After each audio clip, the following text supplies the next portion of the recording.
Semanas atrás a gente falou a respeito do cabaré, né, lá do Eduardo Costa e tudo mais. Eduardo Costa essa semana estava reclamando porque ele fez uma música com cunho político, né? Até parece música gospel, e, se eu não me engano o nome da música é Cuidado. E ele recebeu ameaças de morte, né, relacionado por causa da música. Né? Então, assim, a política no Brasil é um negócio fila da T, né? Porque você não pode mais ter o direito de se expressar. Aí a gente fala de dois lados, né? Tanto de direita quanto de esquerda. O pessoal hoje está muito, sei lá, muito mal por causa desse lance da política.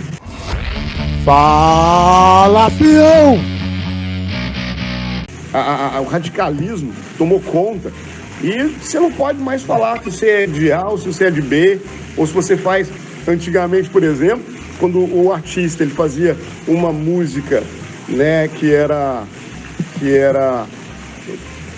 né, dita como aquelas críticas, né, como houve a época lá da ditadura, eram os políticos e a polícia que corriam atrás. Hoje são os próprios militantes, ou seja, o público, a população ouvinte, né, que está aí fazendo essa guerra, né, contra as pessoas. Eu acho que a gente precisa abrir um pouquinho mais a cabeça, não ser tão radical, não ser tão... Eu estou dizendo isso porque, assim, eu estava alguns dias atrás, vamos dizer, um ano atrás, eu estava até vendo umas postagens minhas hoje do Facebook, naquele feedback de um ano atrás, eu falando muito de política. Eu falei, gente, para que eu estava falando sobre isso? Né? Porque a gente perde um pouquinho da essência de nós brasileiros. Nós somos pessoas diferentes, nós somos pessoas legais, pessoas alegres.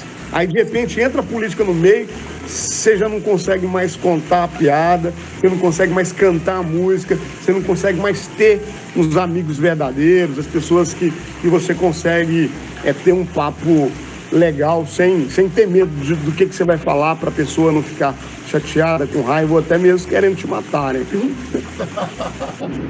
Complicado. Hoje em dia a patrulha é muito grande. A patrulha do cancelamento é terrível.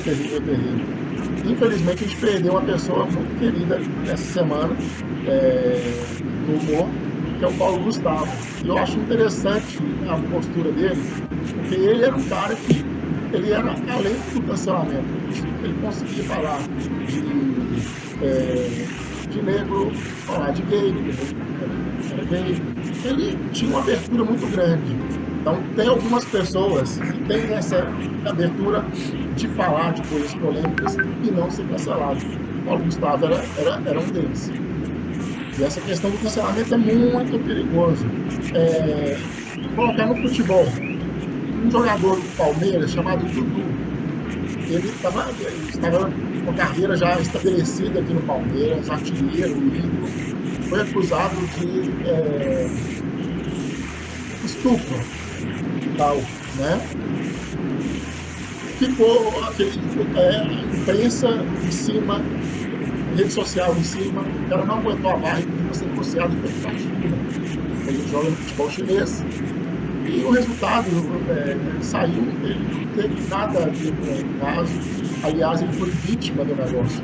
Só que, para isso, a imprensa, a rede social, ela não vem a público pedir desculpa.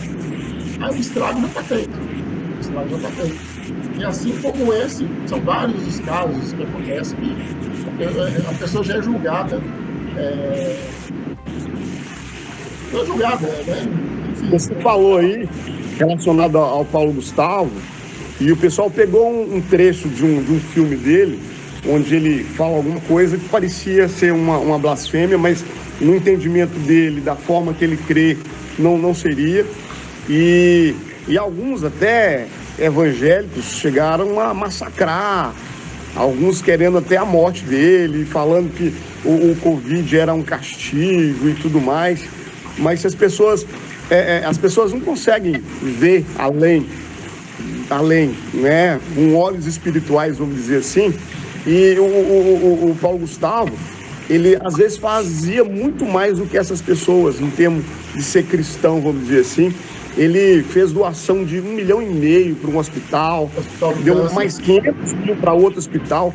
Ele doava R$1.000 todos os meses para 120 famílias, né, durante a pandemia, todos os meses.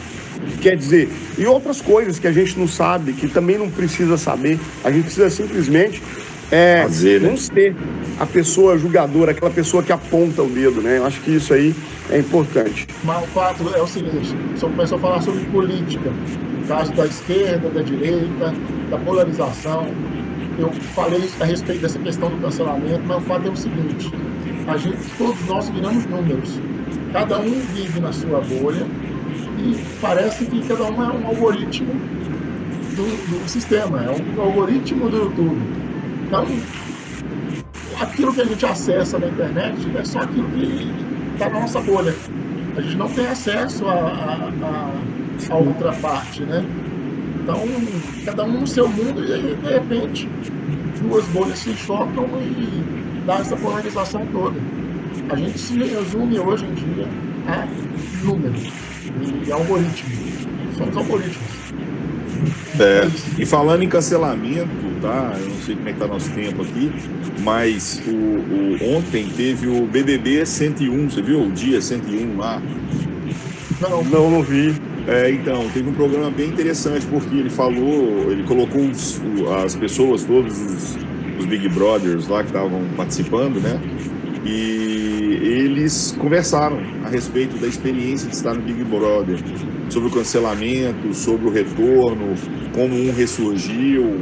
Foi bem interessante essa lavação de roupa suja que houve lá. Por quê? Por mais que uns tenham sido massacrados, foram cancelados, tá? Eles conseguiram, a Globo abriu um precedente para que eles tivessem voz novamente, para que as carreiras voltassem a ser como era antes ou até melhores, né? Então eu achei bem bacana. Quebra, pior que é. Morde a mordida, depois eu assopro. Mas foi legal, mas foi uma maneira de resgatar, né? Isso aí. Nossa, a Carol Conká no programa no Globoplay. Programa não, Foi uma série. Documentário, depois do tombo. Dá a entender que até parece que foi programado a atitude dela, né? Já que já tinha, sei lá, não sei se já tinham definido que ia haver um documentário sobre ela. Será que ela foi um personagem ali do programa para que pudesse gerar esse documentário depois do tombo? E a Globo renovou o contrato com ela por 3 anos. A Globo não está renovando o contrato com ninguém, né? Está trabalhando só por obra. A Carol Conká vai trabalhar por 3 anos na Globo. Vai fazer novela, Para ela foi excelente. Se bem que houve um comentário também que acho que ela tinha costa larga e deram dinheiro lá para a Globo. Rola de tudo de comentário, né? Para a Globo dar um espaço para ela novamente. Tanto que não foi feita a mesma coisa com o Nego Di, né? E o Nego Di saiu pé da vida de lá da Globo. O Nego Di era funcionário da Globo. Para quem não sabe, tem um programa no Rio Grande do Sul que chama Pretinho Básico. É um programa de rádio que tem YouTube também pode acompanhar. É muito famoso no sul do país.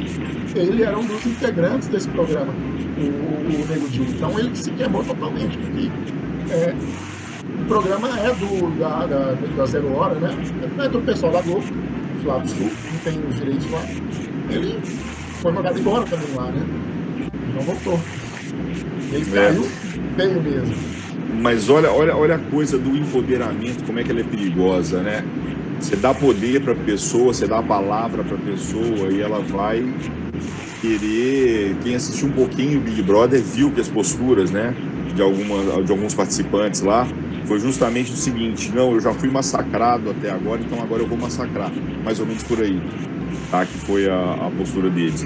Então, se a gente jogar isso no nosso dia a dia, é mais ou menos isso que acontece também.